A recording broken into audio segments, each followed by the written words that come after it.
Pronto. Então, continuar. Silêncio.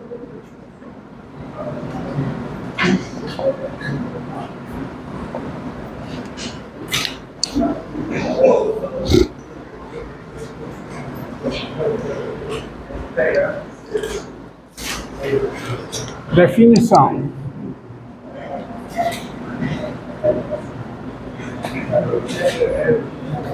Silêncio, pessoal.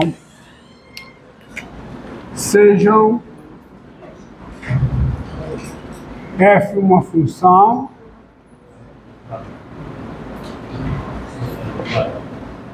e x um subconjunto de R. Nós dizemos que f é limitada superiormente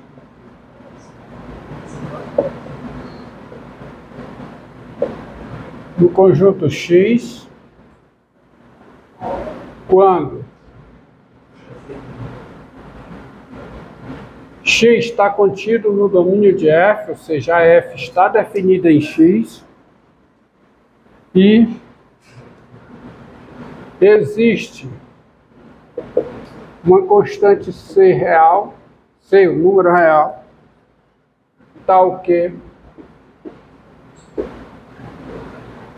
f de x é menor que ou igual a C, qualquer que seja x pertencente a x. Bom? Então, a função é limitada num conjunto quando seus valores nesse conjunto são menores que ou iguais a um certo número real, limitada superiormente.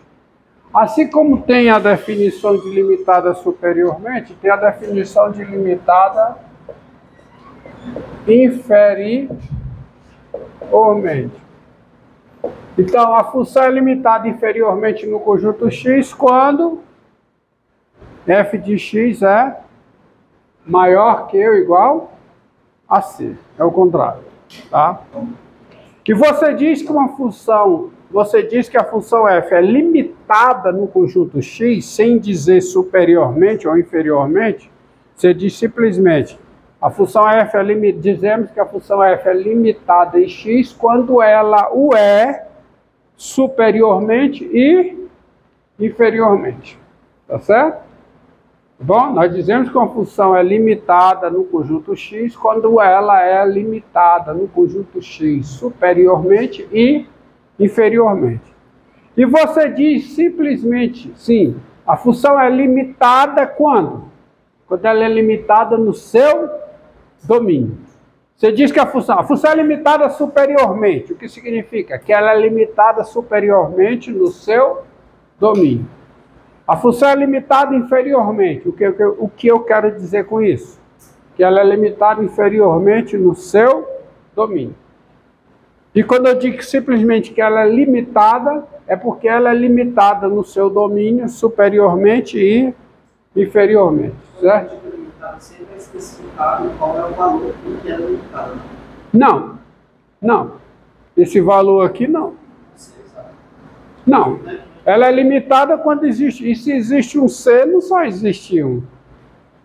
Se f de x é menor que ou igual a C, f de x é menor que ou igual a C mais 1, por exemplo. Esse C é o que nós chamamos de uma cota superior da função. Mas se C é cota superior da função, qualquer constante maior do que C também é. Tá? Tá bom? Então, considere esta função aqui, seja f de x igual a 1 sobre 1 mais x2. Tá? Essa função, f de x igual a 1 sobre 1 mais x2. Quem é o domínio da f? Quem é? É os reais. E, dado x real, para que não fique nenhuma dúvida, tens x2 é maior que ou igual a zero, não é? Qualquer que seja o x real, x2 é maior que ou igual a zero. Logo, x2 mais 1 é maior que ou igual a 1. E, assim, que eu tenho a desigualdade dos números positivos. Quando eu inverto esses números, pego o inverso multiplicativo de cada um deles, a desigualdade inverte.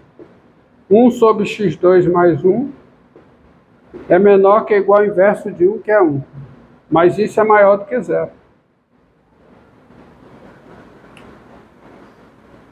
Então, o que significa isso aqui? Significa que para todo x real, o valor f de x é maior que zero e menor que ou igual a 1. Então, 1 é uma cota superior da função no seu domínio e 0 é uma cota superior, é uma cota inferior da função no seu domínio. Significa o quê? Tá? E assim tem uma vírgula. Daí, f é o quê? Limitada. LTDA quer dizer limitada. Ela é limitada superiormente e ela é limitada inferiormente. E há um resultado que diz o seguinte: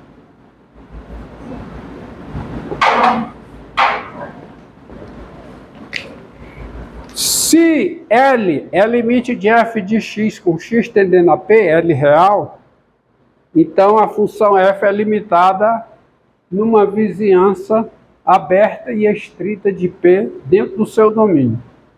O que quer dizer com isso? Ó, que proposição é essa? Melhor dizendo, sejam L o número real, f uma função e P um ponto de acumulação do domínio de f, tá? Tá. Gente, olha aqui, ó. Daqui para frente,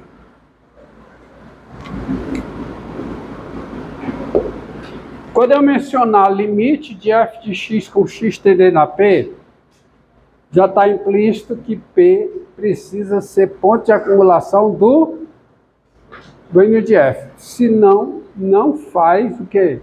Não faz sentido. Quando eu faço menção a limite de f de x com x tendendo a P, o P precisa ser ponto de acumulação do domínio de f. Então eu vou parar de mencionar isso, tá? Porque se eu digo que L é limite de f de x com x tendendo a P, presumidamente o P é ponto de acumulação do domínio de f. Senão não faz sentido falar em limite porque eu não tenho unicidade. Aí não faz sentido conta, não faz sentido nada, tá bom? Então, se L é limite de f de x com x tendendo a P, então f é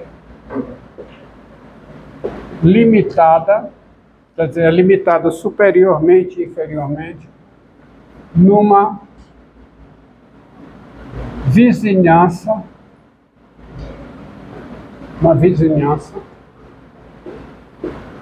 aberta e estrita de P no domínio de f. Tá? O que eu quero dizer, mais uma vez, eu já mencionei isso, mas como faz tempo por causa da paralisação, tá? O que quer dizer uma vizinhança aberta e estrita de P no domínio de f? Tá aqui, ó, tá aqui o P. Tá aqui o P.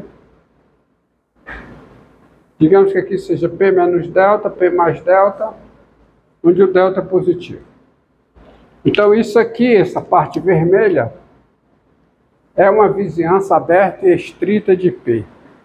E o que é uma vizinhança aberta e estrita de P no domínio de f? É simplesmente você pegar essa vizinhança, que é P menos delta, P mais delta, menos o P, né? Que não tem o P, tá certo?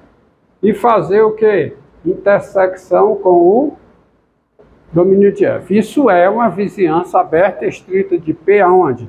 No domínio de F. É só isso, tá? Então, esse é o tipo de demonstração que eu faço, que é simples, é rápido. E você explora o conceito, tá? Olha, a prova disso aqui como é simples, ó. Prova. Demonstração. Admita a hipótese. Admita as hipóteses, que é P real, tá? Admita as hipóteses. Então, daí, da admissão das hipóteses, dado epsilon maior do que zero, daí, dado epsilon maior do que zero, não. Melhor do que isso. O L é o limite de f de x com x tendendo a P. Então, se eu pegar o epsilon igual a 1, com o epsilon igual a 1, existe um delta maior do que zero, tal que vale a seguinte implicação. X no domínio de F e x menos P menor do que delta, maior do que zero, implica f de x menos L em módulo menor que 1. Para epsilon igual a 1, existe esse delta, tá? Existe delta. Mas isso implica o seguinte: se f de x menos L em módulo é menor do que 1, menos 1 é menor que f de x menos L, que é menor que 1. Na verdade é si, somente si. Mas isso garante o quê? Se eu somo L de todos os lados, f de x é maior que L menos 1, que é menor do que L mais 1. Basta somar L desse lado, L desse lado, eu chego disso. Agora, o que significa essa implicação? Eu a colocarei em aspa dupla para formar um todo. O que significa esta implicação? Significa o seguinte, ou seja, você tem essa desigualdade aqui, f de x é menor que L mais 1, e é maior que L menos 1, tá certo?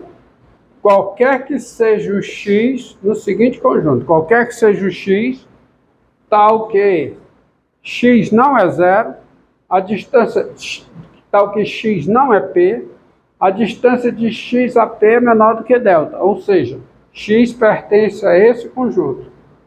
P menos delta, P mais delta, menos o P, mas x também tem que pertencer a quem? Ao domínio de F.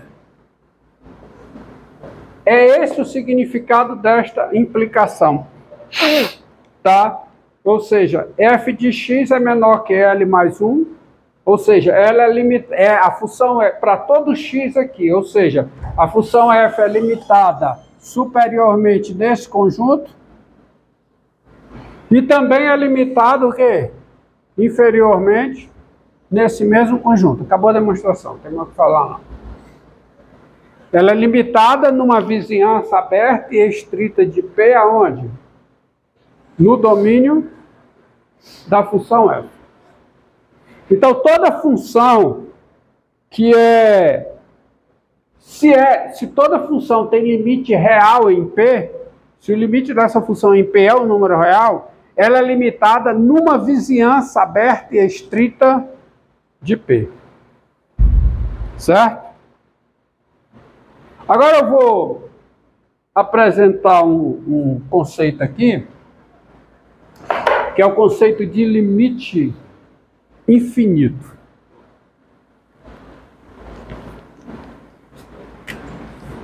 Seguinte definição.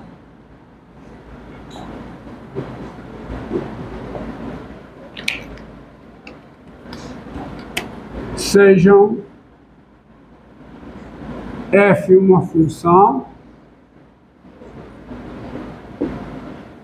e p um número real. Nós dizemos que limite de f de x com x tendendo a p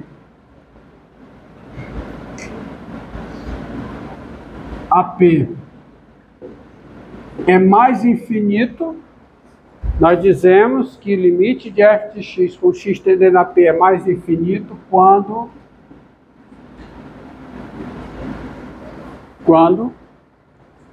para cada c positivo,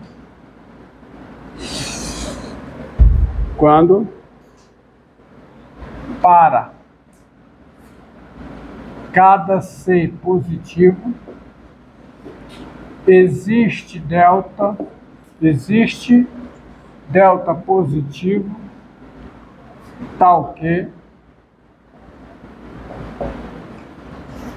x no domínio da f e x menos p em módulo menor do que delta maior do que zero implica f de x maior que c. Preste atenção, f é uma função, p é um número real. Nós dizemos que limite de f de x com x tendendo a p é mais infinito quando, para cada c positivo, existe um delta positivo tal que x no domínio de f e x menos p em módulo menor que delta maior do que zero implica f de x maior do que c. Ou seja, quando eu puder fazer o valor f de x ficar tão grande quanto eu queira, bastando para isso escolher o x suficientemente próximo de p. Observe uma coisa. Observe o que eu vou escrever aqui, ó. Tá? À luz dessa definição. Dado c maior do que zero, observe, ó. Dado c positivo, se você pegar o número c positivo, tá?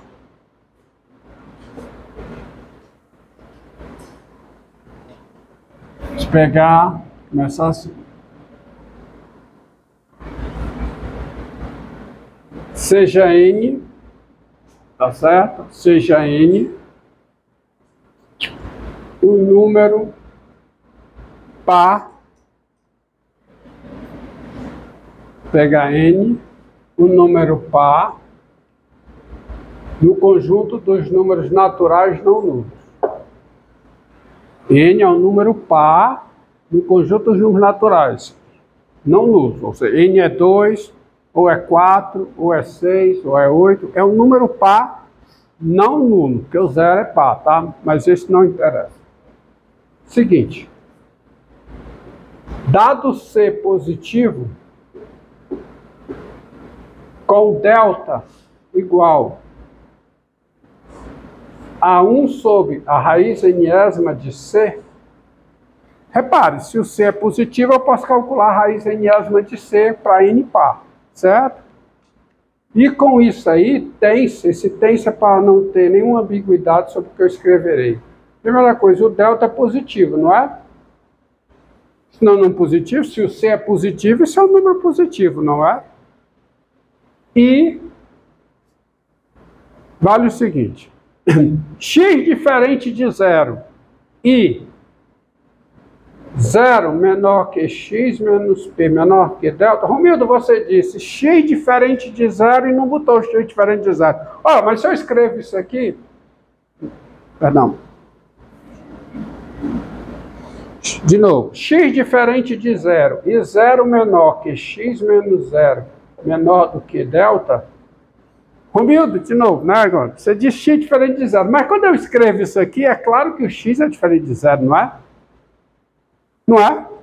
Então, é redundante, é informação redundante colocar x diferente de zero, isso aqui. O fato é o seguinte, isso aqui sendo verdadeiro, isso aqui implica o quê? Módulo de x continua sendo positivo, mas x menos 0 é o módulo de x. Então, o módulo de x continua sendo positivo e ele é menor do que delta. Mas quem é o delta?